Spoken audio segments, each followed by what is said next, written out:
and I will be reading today's chalice words, and Sue Prohaska will be lighting the chalice this morning. For Holy Days on Which We Recall the Old Stories, by Peggy Clark.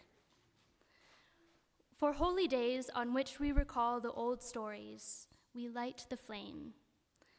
For Passover, which reminds us of the courage and strength of those seeking freedom in the past, we light the flame. For Easter, which reminds us that love is our greatest challenge, we light the flame. For gathering today in this sacred space, we light the flame. For the opportunity to be together as a community, to remember the past, to plan for our future, to be alive in our present.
Good morning.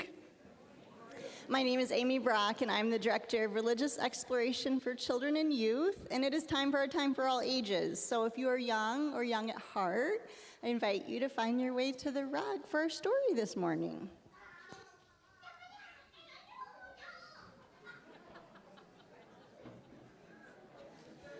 While our friends are coming, I invite you to think about something that made you smile this week. We've been exploring joy this month.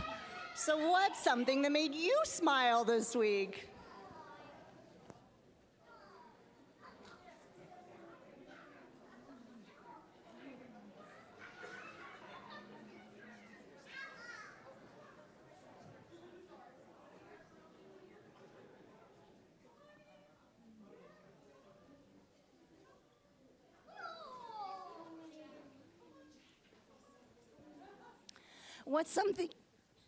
What's something that made you smile this week or this morning that you want to share with us? I thought somebody said something about a platypus. Did somebody say something about a platypus? Did you see a platypus this week? What's something that made us smile this week? Candy made us smile? Oh my goodness. Is that why we're so excited this morning? Did we have some candy on the way to church? Okay. What else? Your friends. Okay. What else? Daffodils. Coffee. Definitely coffee made me smile this morning. What made you smile? Your friends. One other thing that makes me smile this morning is having all of you here with me. I think we have one more thing to share.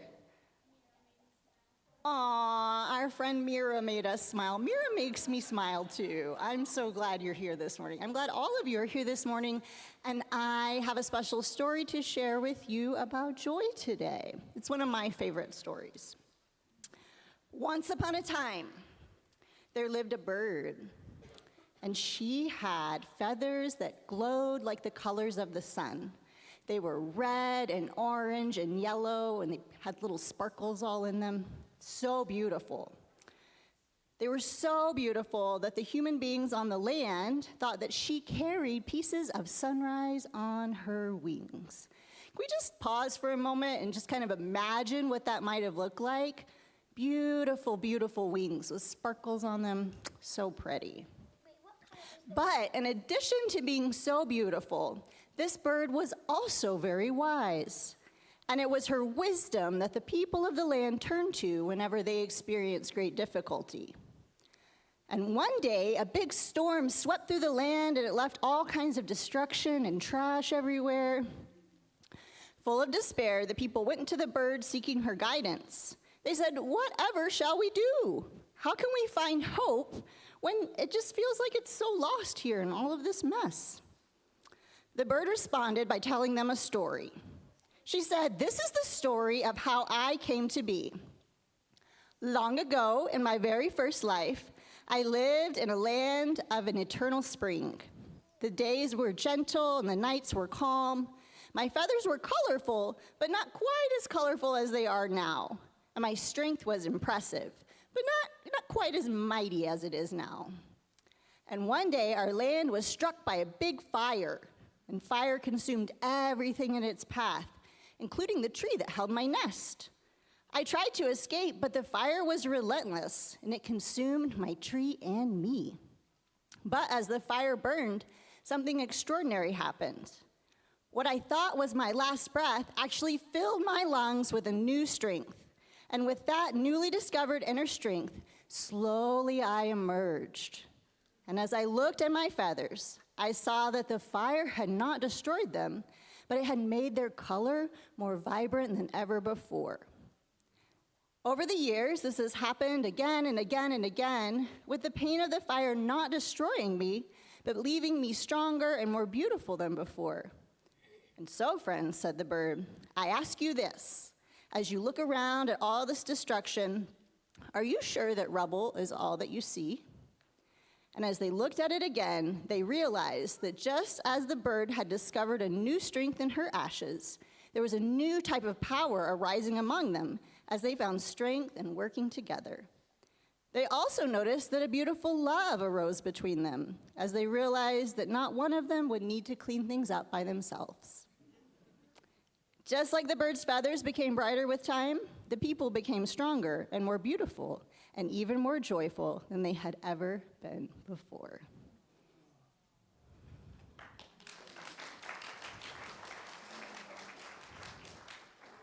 What's something that makes you beautiful? Your smile. What about your cat shirt? I think that's pretty beautiful. I like cats. What's something that makes you beautiful? Riding your bike. That's something that makes you beautiful. Well, I'm excited to explore joy and beauty with all of our young people this morning, and I think our grown-ups are going to explore joy here today too. And we're going to do something really joyful after the service today. Our young people are going to head to the playground when the worship service is over for a little egg hunt.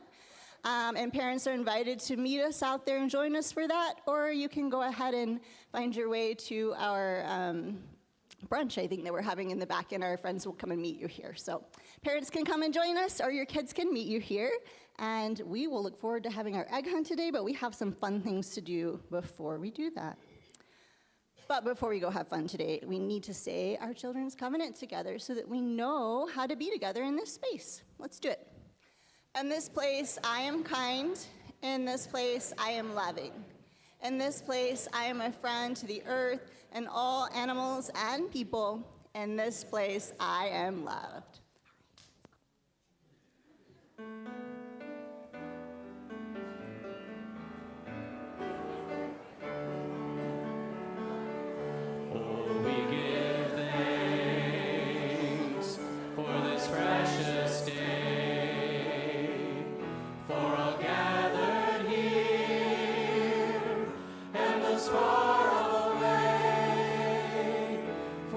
Time we share.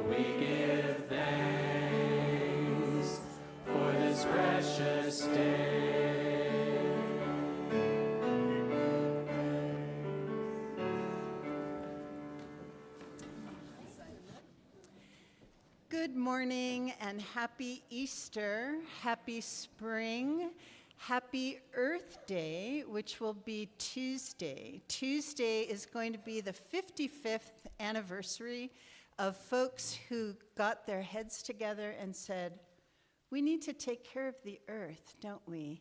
And so a lot of what we're concerned about these days, a lot of our own environmental actions are the fruit, the harvest of what was started 55 years ago. So, that said, welcome to those who are on Zoom. A special welcome to those who are visiting here today, possibly for the first time or second. We do hope that you're signing up for our weekly email. And for those in the sanctuary, there's quite a crowd of folks out in the gathering hall. And what happens is that there's a little bit of population mobility when the kids go to religious exploration. So if you'd like to come in with those who have empty seats, just raise your hands. I know that a lot of people will choose the window or the aisle, but here we are.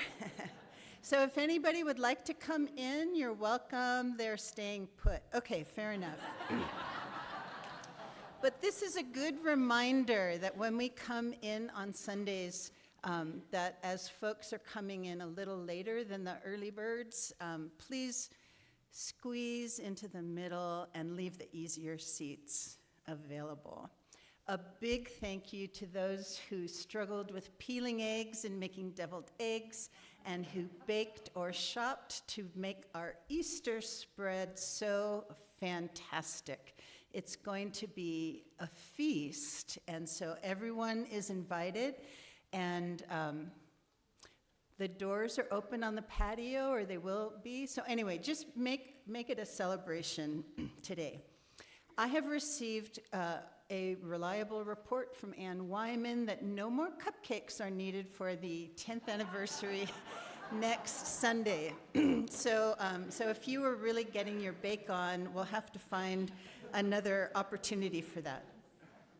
Now, you'll hear some more about the 10th anniversary from Carolyn Tate shortly, but there's also now a sign up. On Saturday night, there's going to be a potluck, and there are going to be tours of the building and the land Saturday afternoon, so there's a sign up now at the kiosk.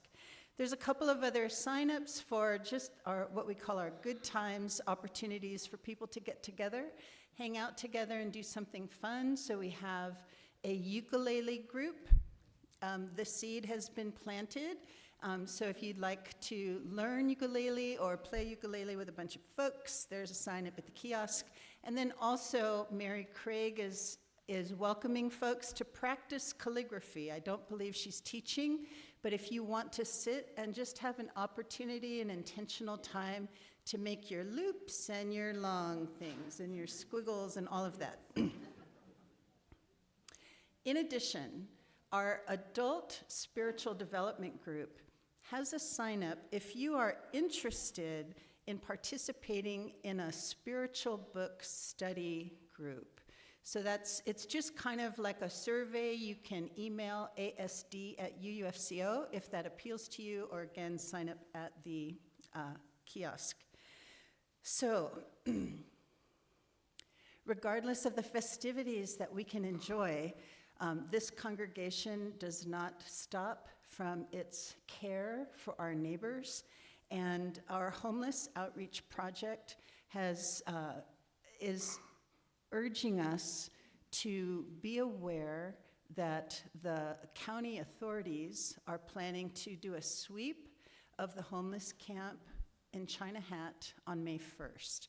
So there is a table set up outside the library, and we would like very much to at least postpone that. There's no place for them to go, and it's just really quite a damper on what is happening in our community. So if you'd like to learn more, there will be people at that table after the service today.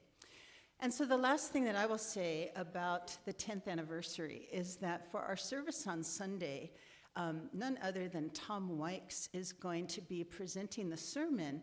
And what's interesting about Tom, he has a long and seasoned history with the congregation. And in fact, he was involved on all of the search committees for any of the ministers who were selected in the history of the congregation. We went for over 40 years without a minister, and then in the early 2000s, this congregation got a minister, and then that began the growth that we're still experiencing now. So I'm really excited to hear what Tom has to say. But more immediately, I'm excited to hear what Carolyn Tate has to say, but I do want to wish you blessings on your day. Wow, look at all these people. Good morning, everyone. I'm Carolyn Tate. If I had to describe the experience of this building in a phrase, it might be Cathedral of Spirit. I'm a member of the Global Architectural History Teaching Collaborative. That's a mouthful. And so I've always been intensely interested in this building, and when I heard that there was going to be a celebration for the 10th anniversary of the building, I got involved and wanted to learn more about the history and of the building process and the people who put this together. And so one thing is we're going to have a little commemorative booklet with a little bit of that information. And that should be available by next Saturday, April 26th, which is when we will have this coming together to celebrate the building and the people who made this possible. So let me tell you a little bit of what we're doing. We've already got the installation of photography, of photographs in the Linus Pauling. That was put together by Grace Kennedy. Yeah. Our own dear Grace Kennedy. And so next Saturday, so you can see that now, next Saturday, starting at 3:30, as Chayla said, there will be tours of the building and of the sacred grounds and the grounds. And at 4 o'clock, the slideshow should start. Grace has put together some additional images so that you can see even more of the process of what was going on and the people who were involved. And then at 5, there's the potluck. You heard about the sign up from Chayla. You can sign up through the ACE or at the kiosk. You can bring your food starting at 4:30. Following the meal is a program that I'm really looking forward to. Our architects, Corey Martin and Jonah Cohen, will be here with us, and they will give us some wise insight, I guess, I hope, into the process. And then after that, some of the new home team members will share some of their recollections and their visions for the future. For those with children, childcare will be available, and there will be a special picnic supper for the kids. So all are welcome, and we hope to see you there.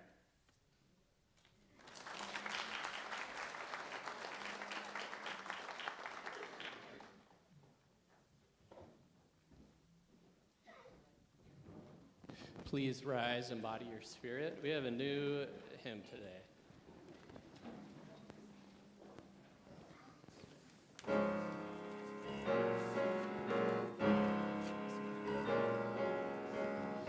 Here in reverence now we gather for the blessings we have known, with a pledge to one another that we journey not alone. Joy and sorrow make us wise, kin to all that lives and dies. Love calls us on. Love calls us on.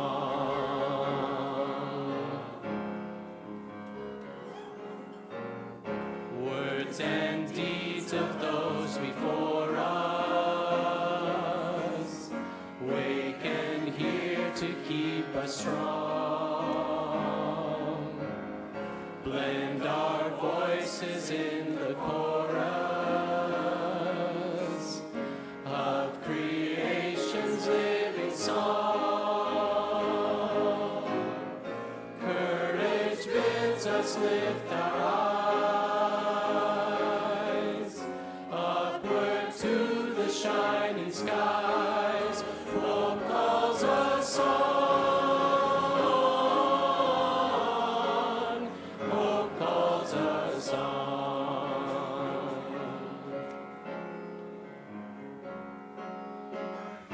Loyal guides in love and duty,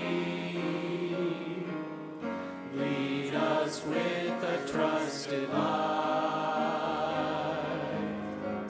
Blessed are they whose inward beauty shows the path of truth and right. Honor is their earthly prize. By their work we realize faith calls us on. Faith calls us on.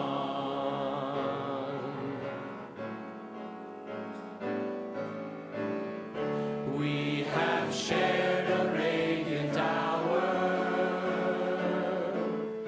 when the truth has made us free,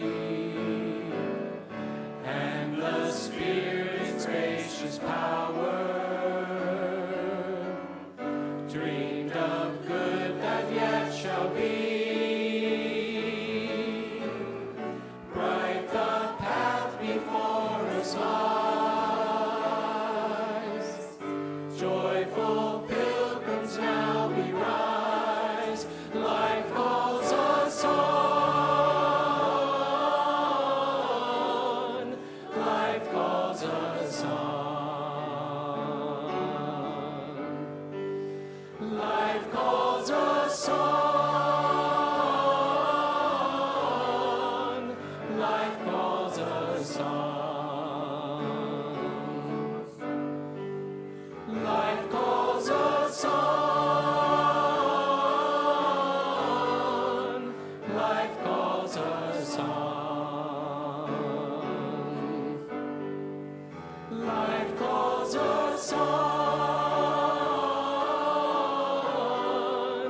Life calls us on.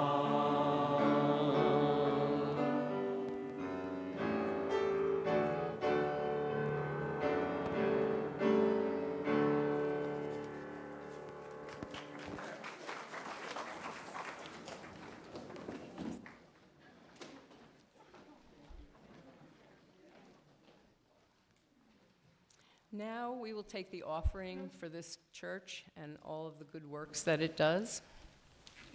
Thank you.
This congregation shares its joys and sorrows and gratitudes in community. We have forms for that on the kiosk, and if you have a joy or a sorrow that's in your heart, you're invited to light a candle on either side of the sanctuary. Our first one is from Quincy Bernal. With the help of UUFCO's general Greater Community Collection, Bend High raised over $60,000 for Sailor and her family to help with her medical care. Bravo.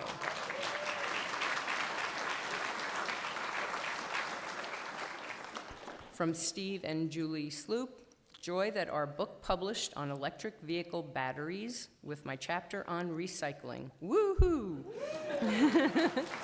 And our daughter Josie has another baby on the way. Congratulations.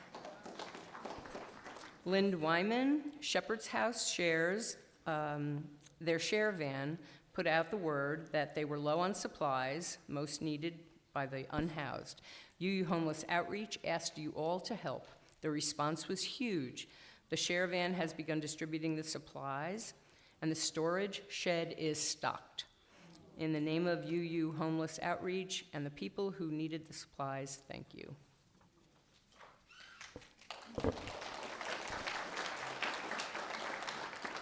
David Baker Yule, I'm grateful for the newly formed Bend Action Coalition and the event held yesterday at Drake Park. Joy as Resistance was a wonderful day. We danced and held joy.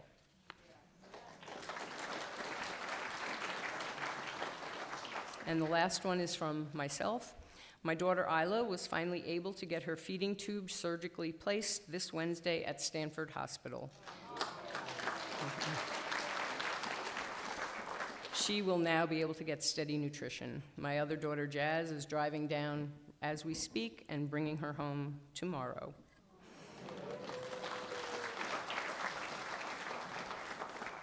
For all the joys and sorrows and gratitudes, we are grateful. It's now our time for our meditation. This will be a guided meditation instead of a silent meditation. So I ask you to begin by finding a comfortable position, and I invite you to either close your eyes or soften your gaze and let your body settle into the ground beneath you. Feel the support of the earth, steady, constant, and unshaken. I'm going to ring the bell just to bring us into this time.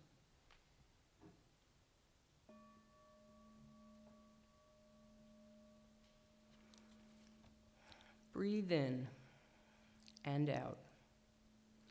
With each breath, allow yourself to arrive, to land, to be here now.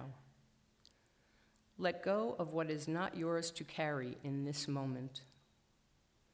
Breathe in presence. Breathe out release.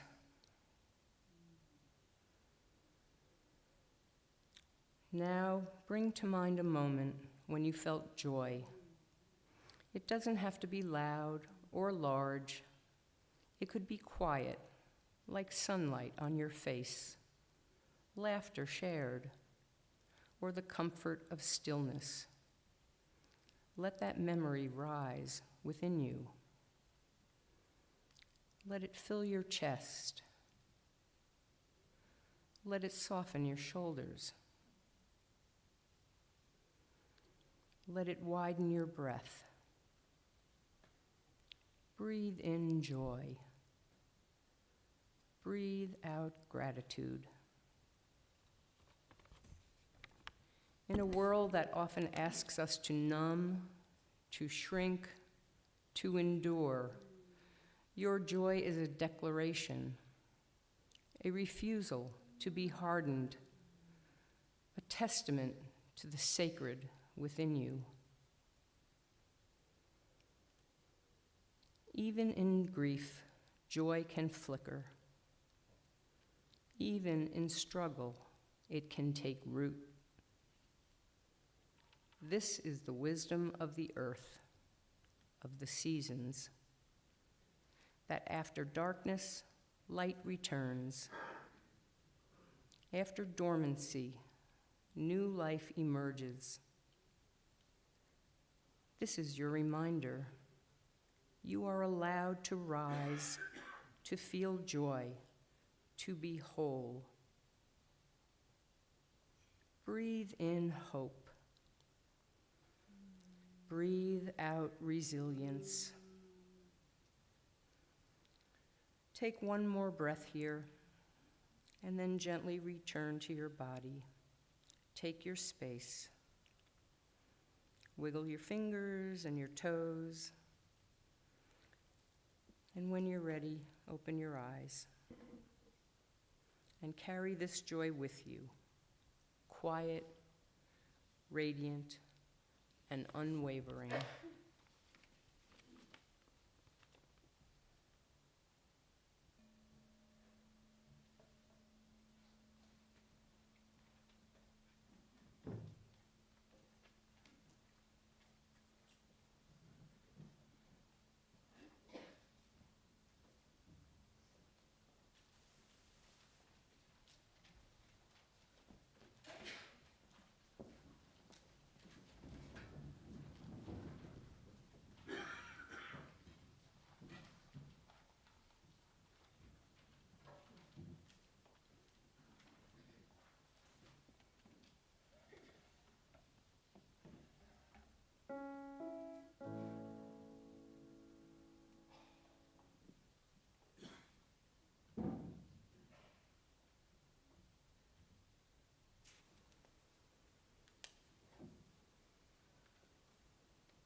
Bright shining stars are rising, bright morning stars are rising, bright morning stars are rising, and days are breaking in my soul. Oh, where did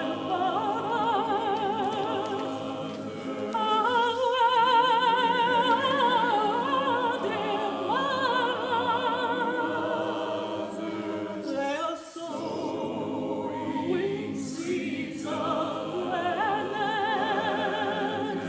and days of breaking in my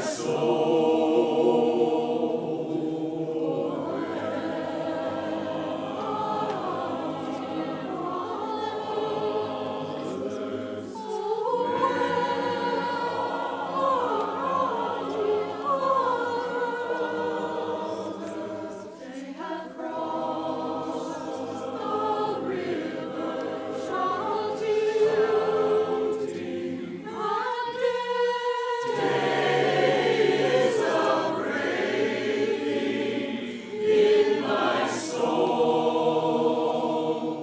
Bright morning stars are rising, bright morning stars are rising. They are all by the streams of dancing, and days are breaking in my soul.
Wow, that was beautiful.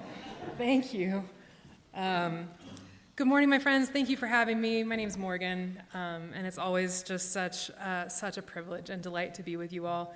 I think my usual joke is thanks for having sort of like a token Christian pastor on Easter. I'll go easy on you, but I'm going to talk about some Jesus-y things maybe. So you chose this. But I know I'm honored to be here. Happy spring. And all good things. I wanted to share a little bit with you all. I'm not sure what everybody knows about the Christian traditions that kind of go behind Easter. I know that our society is sort of steeped in a Judeo-Christian narrative of sorts. And I want to share the one that I was steeped in and the one that I have come to know and love, because they're not necessarily the same. One brings me great joy, and one I think is a source of some pain and less joy in the world. I grew up in a church where there was a lot of emphasis on Easter and not as much on Good Friday, but we still celebrate Good Friday. Good Friday being the holiday, weird. Always made me kind of uncomfortable, We're like, he died. It's a weird thing to call a day a Good Friday when it's marking the death of a Palestinian rabbi at the hands of an empire. It feels relevant, though.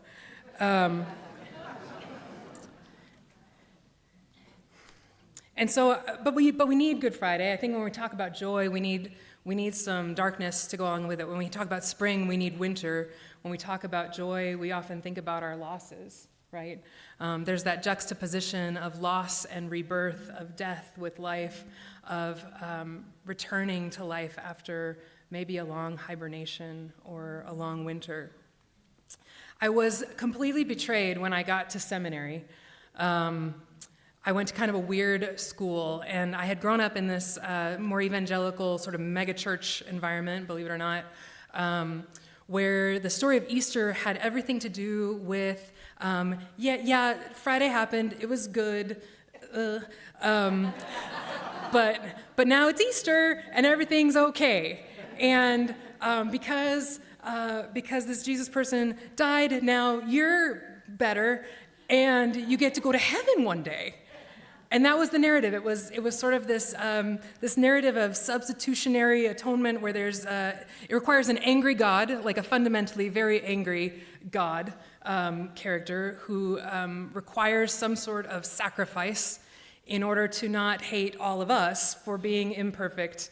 And then that's our ticket one day to escape this earth and go to heaven. That is the narrative. And even as I say it, I think we can all kind of hear that if that's the dominant narrative of a Christian church in a society, it's going to mess with some things. It's going to mess with how we see ourselves. It's going to mess with how we see our neighbors. It's going to mess with how we see our work in the world. But that's what I was given. That was the default. There was no other option for reading this Jesus story except through that lens of this Palestinian rabbi. They didn't talk about him being Palestinian. That wouldn't have been welcome. He was white in our imaginations, usually with like a blow-dried situation, and like always a fan, kind of, like that was the Jesus I was given. And then that guy was perfect.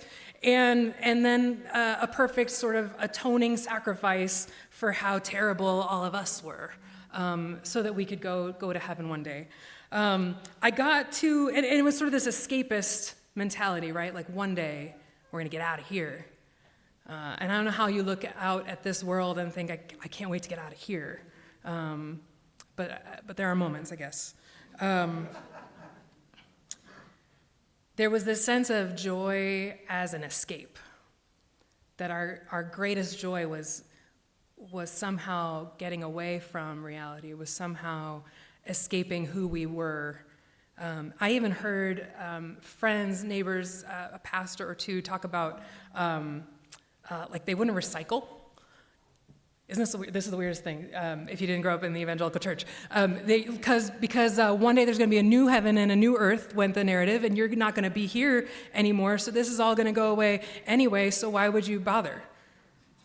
I know. That was the narrative. There's a moment in the Christian Bible that where basically the writer says, you'll always have the poor with you. And the interpretation of that was like, well, there's always going to be around. What can we do? That's in the Bible. They're just always going to be here. As opposed to now being welcomed into a broader view, a bigger story, and thinking, man, I want to be the kind of person who's always around the poor and who the poor want to be around. Not because I've phoned it in and said, well, that's just the reality of it. We just got to become accustomed to people who aren't flourishing, because one day all this won't matter. That was joy as escape for some people, still is for many people, rooted in a narrative of sort of us versus them. We're in, you're out, we're going someplace, you're stuck here or worse. And then I got to seminary, and one of my very first classes was taught by the most delightful man named White. And he said, I bet a lot of you were given this narrative of what the Easter story means. And he described this narrative, that one day we'd be free from evil because of the murder of this Palestinian man. And he said, what if the story of Jesus is a story of someone rooted in divinity who lives life on this earth insisting that it doesn't have to be this way, who looks the empire in the eye and says, no, this is not how it is meant to be. This is not how we are meant to live in community together. People aren't meant to be hungry. People aren't meant to be poor. People aren't meant to be left sick and alone. What if this is the story of a very dangerous, revolutionary Palestinian rabbi with brown skin and not many pennies to his name, who challenged the status quo of a very powerful empire? So much so that those in power put him to death. Now, if I'm betting on a narrative, that feels true. That feels like something that might happen. That feels like something powerful and world-changing and earth-shattering, to have that kind of love, that kind of presence in the world that says, stares an empire in the eye and doesn't back down. Because there's an imagination that it doesn't have to be that way. Because empires don't imagine.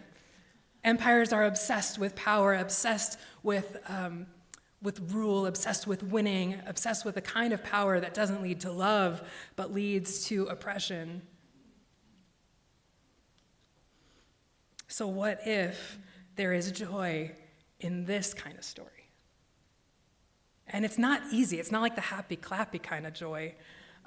It's really, really difficult joy, because we're talking about a joy that includes sacrifice, includes, when we talk about resistance, there is joy to it. But there's also some naming of reality and some calling into action and some dangerous imaginings that go against the desires of an empire. Anybody heard that version in church? Yeah, all right, good. Okay, should be that way. I love it. One of these sorts of complies in advance. One of these is the narrative that upholds an empire. If you're just worried about getting away someday, you're not worried about the current moment. You're not worried about your neighbors. You're concerned about how you're going to fare. You're concerned about your own clean slate. And you're perfectly fine calling a day of death a Good Friday. But in this other narrative, we are invited to embrace this narrative that resists empire and calls us all to something more, which is a weird kind of joy, because it's going to cost us something. But it's the only kind of joy I'm interested in. The here and now kind of joy, the joy that insists that death is not the end of the story, not because we go to heaven, but because we create heaven on earth right here, right now, not only for ourselves and those we love, but for all people and for our earth, and because we like to recycle.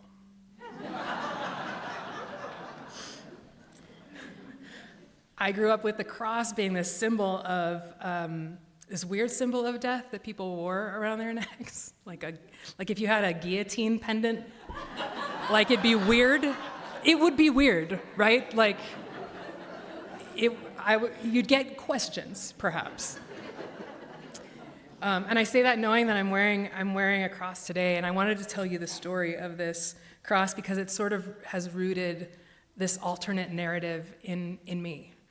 In 2015, I had the chance to travel to Israel and Palestine to learn from peacemakers who were there, Israelis, Palestinians, Jews, Christians, Muslims, all working for peace in arguably the least peaceful corner of our earth.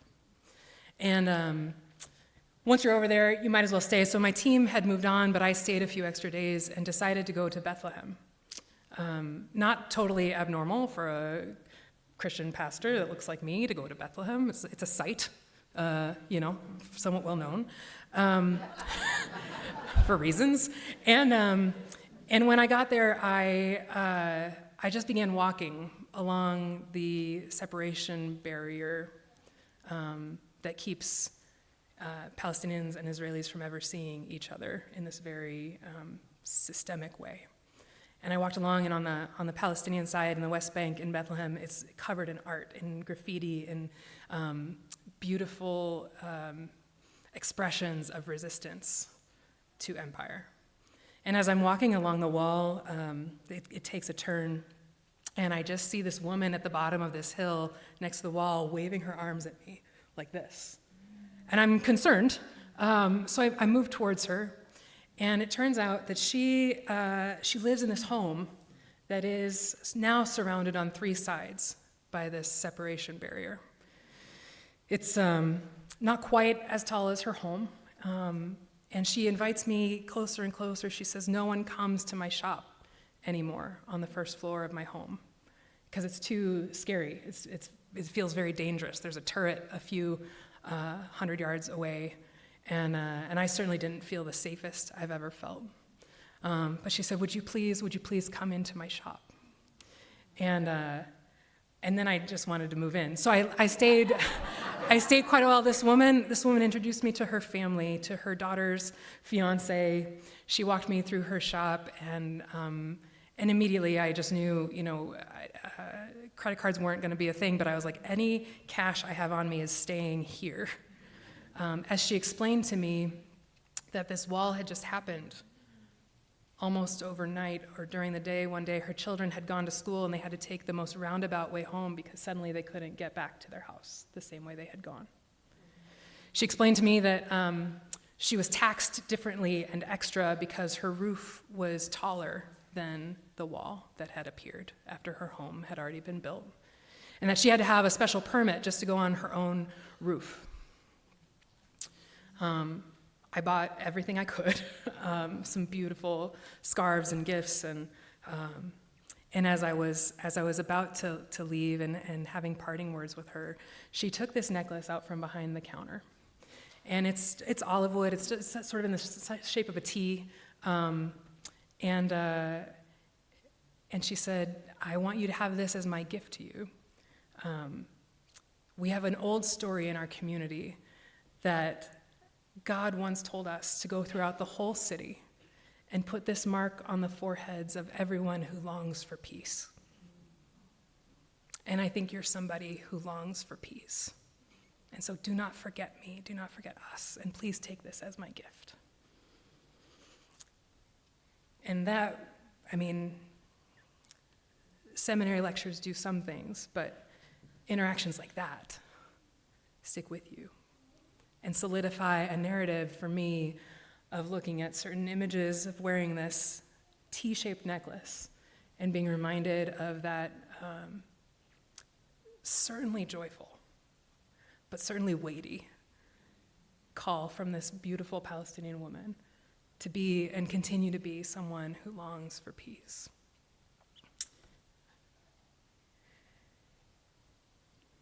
There's joy there, and I know I was told to talk about joy. I know. I'm getting there, I promise. I'm not like the best example.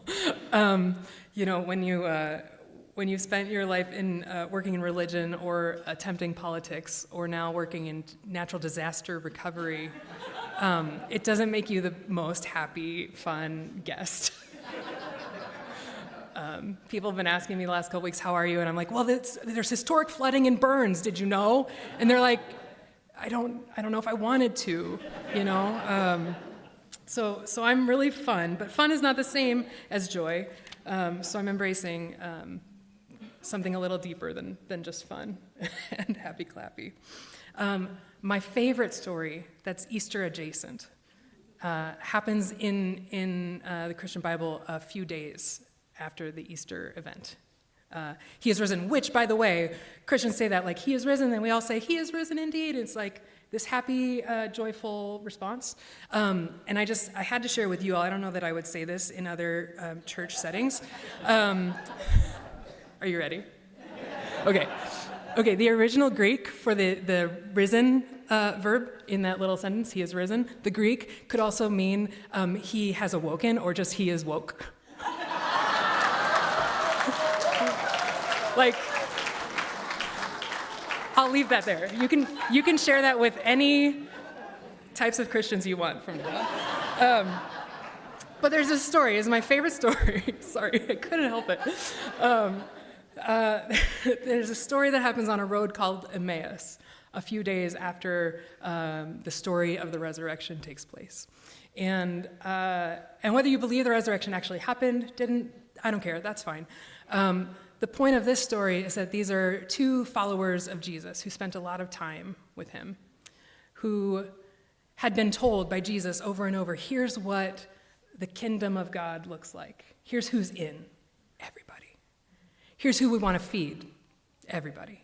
Who's here we want to take care of and spend time with and make sure they're cared for, it's everybody. They've been walking with Jesus for years, watching him insist on a different way of life than the empire insists on. And they're walking home. They were told, I think in that Jewish culture, when you think about a savior, they think about someone who's going to overthrow an empire, usually in like a very militaristic fashion. That was what they had expected from a savior, from a Messiah. And that's who they expected Jesus to be, but suddenly he's gone at the hands of the empire that they had hoped he might overthrow. And so you have these followers of Jesus walking home to Emmaus, dejected, heads hung low, I'm sure. They just lost a dear friend, grief weighing their shoulders down. And then a fellow traveler joins them on the road and says, why are you so downcast? Why are you so full of grief? And they say, well, haven't you heard what's been going on all these days? Haven't you heard that this Jesus was crucified and died at the hands of the empire? Haven't you heard? He was our guy. We had put all of our hope in him for how the world might become, and he's gone. Can you imagine how crushed they were? And this fellow traveler says, don't you know? That was never the plan. The plan was never a violent overthrow of empire, of taking the world back by force. The plan was always, and then this fellow traveler goes back through Holy Scriptures and says, look, the whole time it's been about love. Look, the whole time it's been about including our fellow people in a life that can flourish. The whole time it's been about feeding the hungry and caring for the poor and caring for the sick and not leaving widows alone. The whole time that's what it's been about. You didn't miss it. You had a front row seat. And they get to Emmaus, and they invite this fellow traveler in. They say, it's getting dark. You don't want to continue on the road. It's dangerous. Please come in. And they invite this stranger to break bread with them in that beautiful Middle Eastern hospitality way that happens. And the moment the bread is broken, the story goes. They recognize this person as Jesus. Something in the breaking of bread reminds them. And I don't know if you're familiar, but there's a Last Supper, there's a First Communion sort of story.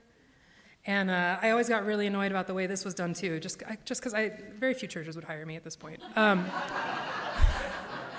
Where a lot of times when evangelical churches, a lot of churches will do communion, they'll say, this is the body and the blood. That's unnerving. And they say, do this in memory of Jesus because of the forgiveness of your sins. Remember that original atonement story. Remember how you're bad, and this man died and rose again so that you would be less bad and go to heaven. And that's sort of the narrative that goes along with that communion ritual for a lot of churches every Sunday. And I don't love it. Because the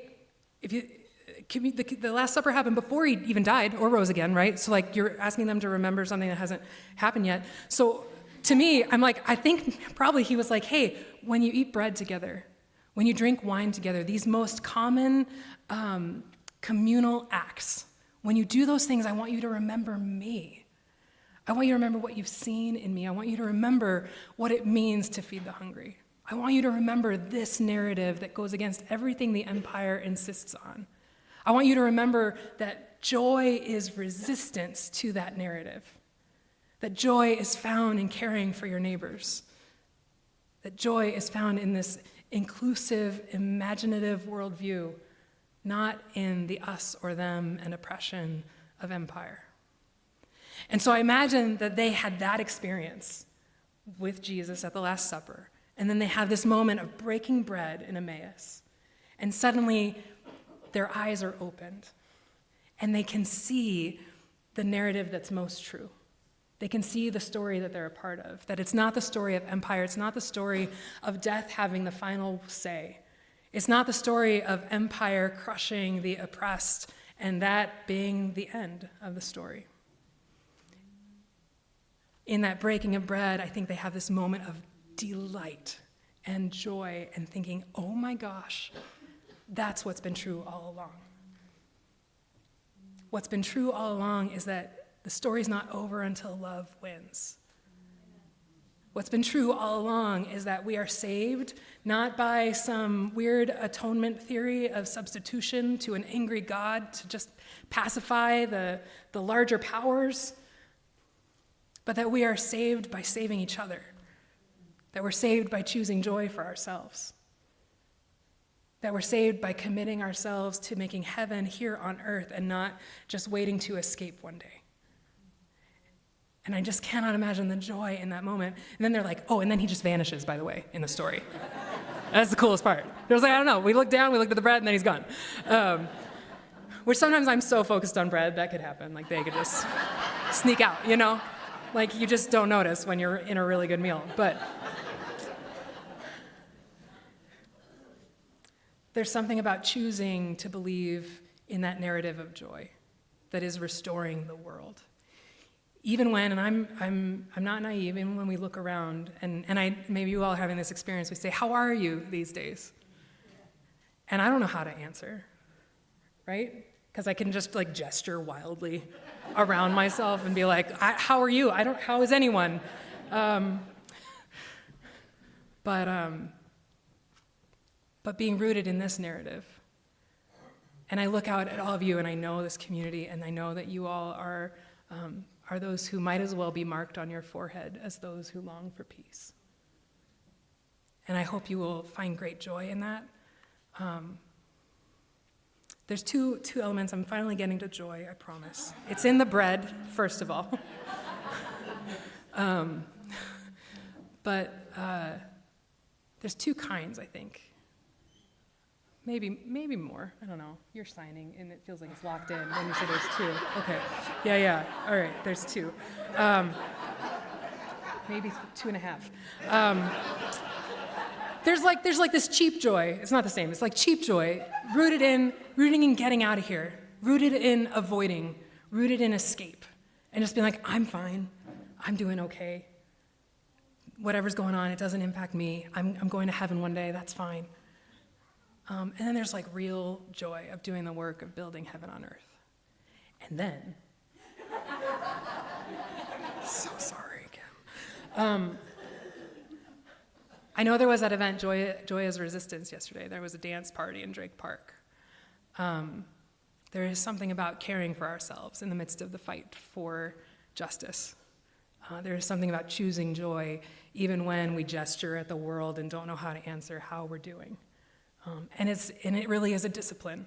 It's not something that's just going to happen to us. My counselor got mad at me last week. Not really. She's great. I have a big birthday this week that I feel just so ambivalent about. I have no feelings whatsoever. And she was like, what if you chose to feel joy? And I was like, but I feel ambivalent. She's like, but you could choose. I was like, all right. So I'm trying it this week. But there is something about this season in the world where we are marked as people who long for peace, living in a time of empire, living in a time where the common good is not the good that most are looking for. That's not true. I think most are looking for the common good. People in power are not looking for the common good. But we are people marked for peace. And so not only is it our calling, our amazing privilege to continue holding that imagination for the more that could be, for the sort of restored and justice-oriented world that we all dream of, it's to do our part to work towards it. It's to ask ourselves every day, these are the two questions of joy, because there are just two, I've decided. Two questions of joy. One, what is the work of love that is mine to do? Because that is the stuff that will heal the world. That is the stuff that will make us whole again. And then the other one, I think, is the question of what's saving you today? What's saving you? And the kids had amazing answers, whether it's riding your bike or your friends or a cat sweatshirt, like sometimes that's all it takes, right? Because in the midst of this imaginative work, in the midst of this trying to pursue the work of love that is ours to do, we have to keep our humanity, we have to keep our spirit, we have to harness joy as a discipline, even when it's not the easiest thing for us to hold on to. And choose and say, what is that thing that's going to save me today? Maybe it's just that right cup of coffee. It doesn't have to be big. Maybe it's having a dog fall asleep in your lap. Maybe it's just walking on a beautiful day like this. But what is that is saving you today? Because I promise you that what is saving us is in the here and now, not the one day, maybe, not yet, in heaven, escapist mentality that we can somehow get out of this thing without some scraped knees and bruised elbows on our way to restoration and the kind of world that we dream of. I think it's still within reach, but it's going to take both kinds of joy. What is the work of love that is yours to do? And what's saving you today? And I encourage you to choose it. Amen. We love you, Florida. Guys, thank you.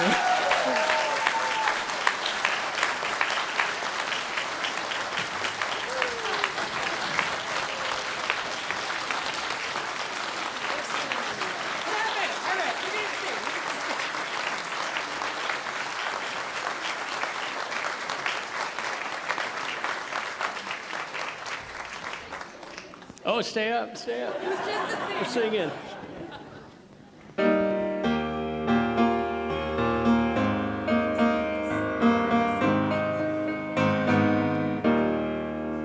When our heart is in a holy place, when our heart is in a holy place, we are blessed with love and amazing grace. When our heart is in a holy place, when we trust the wisdom in each of us, every color, every creed and kind, and we see our faces in each other's eyes, our heart is in a holy place.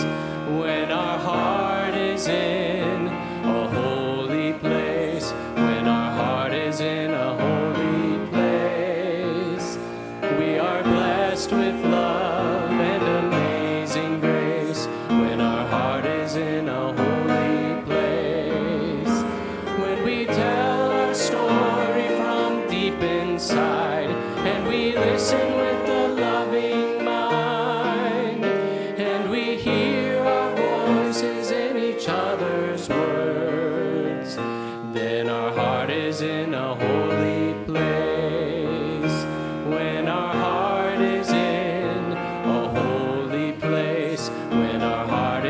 in a holy place.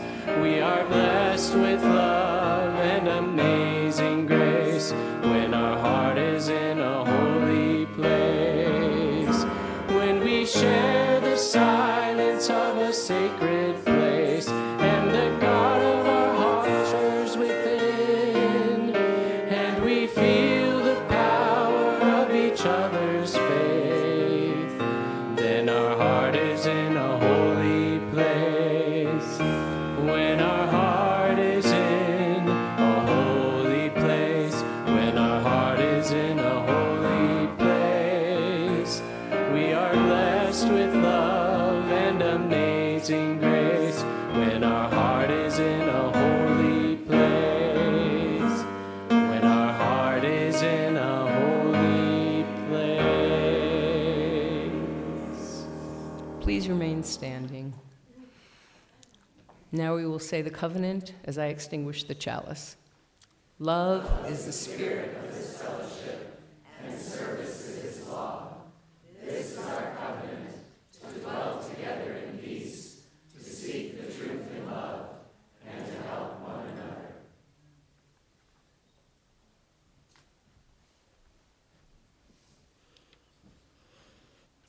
Easter is a holiday of miracles.